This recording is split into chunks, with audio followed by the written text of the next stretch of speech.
The convex mirror. The store was quiet, quieter than usual, even for the hour past midnight. The fluorescent lights buzzed softly overhead, each fixture cycling through faint flickers that cast uneven shadows along the aisles. It was the kind of hum that sinks into your chest, subtle enough that you only notice it when everything else is silent. I was restocking the shelves near the back, lining cans with precise rows, when I glanced at the convex security mirror above the entrance.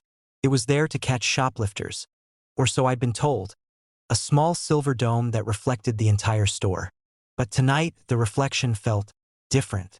There was movement, a figure standing behind me, just beyond the cash register. I froze, stomach tightening. My pulse thudded, loud in my ears. The store had been empty for hours. No customers, no deliveries. I was alone. I turned slowly. Nothing. Just the polished floor, the cold linoleum stretching out into aisles stacked with canned goods, candy, and cleaning supplies. No one. I exhaled, letting the tension ease from my shoulders. Probably a trick of the lighting, a reflection from the glass door, a shadow cast by the neon open sign outside. Rational explanations. I told myself that. I went back to stacking. The mirror flickered slightly, catching the fluorescent hum. Then it happened again. The figure, standing behind me, head tilted, body still. My hands paused on a row of soup cans. I didn't dare breathe. Slowly, I turned again. Nothing. Not a soul. The aisles remained empty. The coolers hummed steadily, the faint buzz comforting in its monotony. I laughed nervously, shaking my head. I'd been working too many night shifts, too many hours alone. My reflection stared back from the mirror, pale and hollow-eyed, and for a fraction of a second, it seemed delayed, like it was trying to catch up. I straightened, trying to convince myself. Focus on the work. Ignore the mirror. The figure returned, this time a little closer in the reflection. His presence wasn't subtle anymore. The movement was deliberate, slow, and unnervingly smooth, a fluidity no human could mimic in a cramped space. It leaned slightly to the side, just enough to see the next aisle, as if examining the shelves. I felt it watching me. I risked another glance toward the empty aisle. Still nothing. The store stretched normally, the aisles the exact same length they'd always been. No gaps, no missing space. My heart beat in irregular rhythms, a drum in the quiet. I returned to the register, trying to shake the feeling. Maybe the reflection was a double image, a late artifact of the camera feed. I tapped the buttons on the cash drawer, counting imaginary bills, attempting mundane tasks to ground myself. But then the mirror changed. The aisle directly behind me, visible in the dome, seemed longer. A shelf that should have ended 20 feet back now stretched farther, impossibly elongated, bending slightly at the edges of the reflection.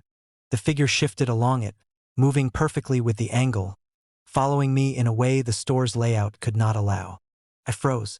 A jar of peanut butter slid slightly on the shelf beside me. Just a millimeter. Too subtle for a person to notice, but enough to unnerve. My eyes flicked back to the mirror. The figure's arm extended, hand brushing the top of the peanut butter jar. It wasn't possible. I spun, hand on the counter. Empty shelves. Perfectly still peanut butter jars. No one there. The figure smiled, or at least I think it did. The mirror caught a shift in the angle of the head, the faintest curve of lips, but my own reflection didn't. Mine remained tense, rigid, pale, staring back at me in disbelief. I backed away. Every step echoed in the empty store. Footfalls too loud, too sharp. The fluorescent lights overhead flickered again, cutting the aisles into patches of shadow. The figure remained in the mirror, advancing slightly as I moved, perfectly synchronized, like a marionette following unseen strings. But when I glanced over my shoulder, there was nothing. I reached for the door to step outside. The air smelled faintly of ozone, the neon outside flickering weakly. The reflection of the parking lot in the glass distorted the lines of the asphalt. I could see headlights far in the distance, faint as stars, but otherwise nothing moved. And yet, the figure shifted again, closer. My mind scrambled. Maybe I was imagining it. Exhausted. Maybe it was the alignment of the camera feed, the convex lens bending reality just enough to make my brain see another presence. I shook my head violently. No, impossible. I turned to the mirror one last time. It wasn't behind me anymore. It was in front, in the reflection, smiling at me from across the counter. Head tilted slightly, arms loosely at its sides. Its eyes empty, too wide, too still. It wasn't looking for the shelves. It was looking at me. I spun around. The aisle was empty. Nothing.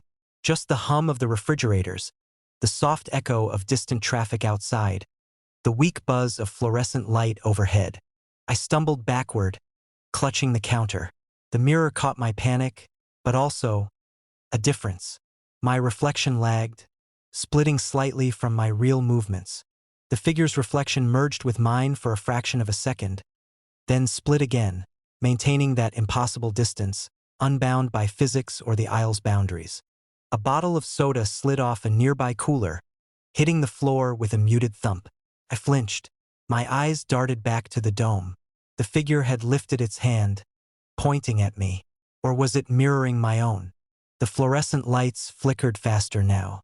Shadows darted unnaturally in the reflection, stretching toward the figure. The mirror warped.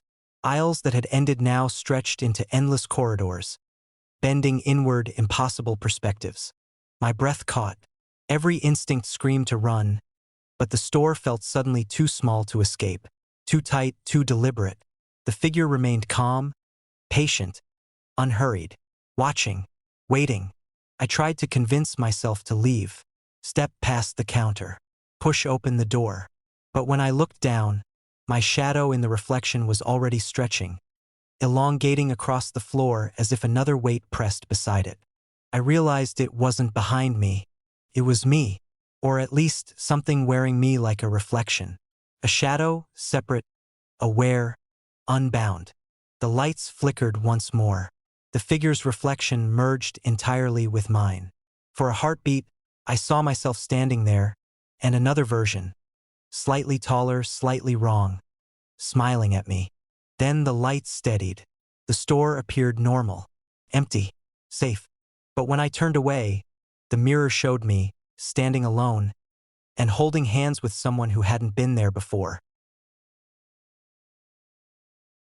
The fluorescent lights buzzed intermittently, casting uneven pools of pale yellow across the linoleum floor. A cold draft slithered down the aisles as if the store itself were breathing, and the hum of the beverage coolers added a low, constant undertone to the otherwise silent night. I was stacking chips, absently checking the register every few minutes, when the door jingled, a crisp, ordinary sound that, for a heartbeat, felt like the only tether to normalcy. He stepped in without a glance at the shelves, eyes fixed straight ahead. Tall, broad-shouldered, wearing a threadbare dark jacket that seemed out of place against the fluorescent sterility of the store. His face was familiar, though I couldn't place why, and the scent of him, something faintly metallic like rusted iron and cold rain, clung to the air. He walked directly to the counter and said, in a voice calm, almost bureaucratic, "I'm here to pick up the body." I froze, half smiling out of nervous habit. Sorry, sir? We don't deliver anything like that." He tilted his head, his expression unreadable. "No, not deliver. Pick up. The body. It's waiting." A cold knot tightened in my stomach. I forced myself to look around, eyes sweeping the empty aisles, the buzzing coolers, the mirrored ceiling tiles that reflected nothing unusual. Nothing was out of place, or so I thought. "I think you have the wrong store," I said, voice steadier than I felt. He didn't answer.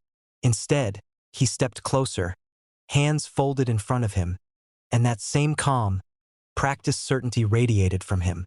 It was the kind of certainty that didn't allow for questioning. I noticed then that his shadow didn't quite match his movements. It lagged a fraction, like it was tethered to some older version of him, sliding across the linoleum in hesitant imitation. Trying to mask my rising panic, I gestured to the aisles. "Nothing like that here. Maybe check, the pharmacy next door." He smiled slightly, a tilt of the mouth that didn't reach his eyes. "I wouldn't if I were you." I blinked. The aisles seemed quieter now. The hum of the coolers dipped into silence, as if the machines themselves had noticed him. I glanced toward the soda refrigerators, and for a fraction of a second, the labels on the cans shimmered, as though they had been rearranged. I shook my head, but the sense of displacement didn't fade. "Look," I said, my voice firmer. "I don't know what you're talking about. Maybe you should." Then I saw it. An aisle near the back, the farthest corner where the fluorescent lights flickered like dying stars. Something was moving, or rather, the absence of something. The air shimmered there, cold and heavy, and for a brief, impossible moment, I thought I saw a figure curled on the floor. Only, when I blinked, the aisle appeared empty. I turned back to the man. He was closer now. Too close. My pulse pounded in my ears. You mean?" I couldn't even form the question. "Yes," he said simply. "It's yours. Or it was." The words didn't compute. My mind flailed for meaning. And then the anomalies began stacking, small, insidious. A pack of gum vanished from the counter. A faint chill traced my spine. The reflective surface of the glass-fronted freezer rippled, and for a heartbeat, I saw my own face behind the counter, and it wasn't moving like I was. I backed toward the door, hand on the register drawer, seeking some mundane object to anchor me to reality. I don't understand. This is insane. What body?" He leaned slightly, and for the first time, I noticed the edges of him, blurred, as if the store's light refused to settle fully on him. "The one you left behind. The one you forgot. You shouldn't have come alone tonight." The fluorescent bulbs flickered violently, stuttering like a heartbeat on the verge of stopping. Shadows stretched across the aisles, contorting the products on the shelves into elongated, alien shapes. I could feel the temperature drop. The air behind me felt thick, oppressive, and I realized with sudden clarity that the back of the store wasn't just empty, it was receding. The floor tiles extended farther than they should, the end of the aisle curving impossibly out of sight, and the sound of my own footsteps echoed too late, delayed, as though some hidden chamber of the store had swallowed them first. I tried to step backward, to retreat, but my legs moved slower than my mind commanded. He reached for the counter, and though he didn't touch me, the room shivered as if underwater.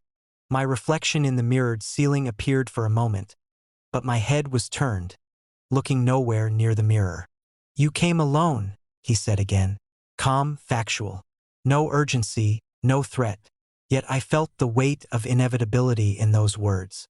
The lights dimmed entirely, leaving only the faint glow of the exit sign and the phosphorescent hum of the coolers. I could see my own breath puffing out in front of me. And then I noticed it, the faint outline of a body, lying in the center of the floor where the linoleum seemed to ripple around it. I stumbled closer, and the body resolved into something uncomfortably familiar. It was me, but not me. Yet unmistakably my own form, slumped and still, eyes closed as if sleeping in the fluorescent haze. The man's hand hovered just above it, not touching, merely acknowledging its presence. "It's time," he said softly. The hum of the coolers rose again, discordant now, and I realized I could no longer distinguish which was my reflection, which was real, which was lingering in the air like a scent or a shadow. My chest tightened, my stomach churned. The back of the store stretched farther and farther, folding in on itself like a corridor that had no end. I choked on my own words. "I don't understand." He smiled, calm, inevitable. "You will, in time. Just waiting for you. You always were." The fluorescent lights flickered one last time and went out. Only the faint glow of the exit sign and the dull, almost imperceptible pulse of the coolers remained. I took a step forward, instinctively, toward the body, and the floor beneath me rippled again. The man's figure, solid, impossible, timeless, remained behind the counter, watching, waiting. And then I realized the body wasn't something to be picked up. It was something I had been leaving behind all along. Something that had been waiting, patient and deliberate, for me to notice. I blinked. The aisle was empty. The man was gone. But the shape of me, slumped in the middle of the linoleum, remained, still cold, waiting. The exit sign pulsed faintly above me. I wanted to run, but my feet did not obey. And somewhere, deep in the humming of the coolers, I heard a voice. Not from the man, not from anywhere outside, but from the body itself, whispering, "Finally!"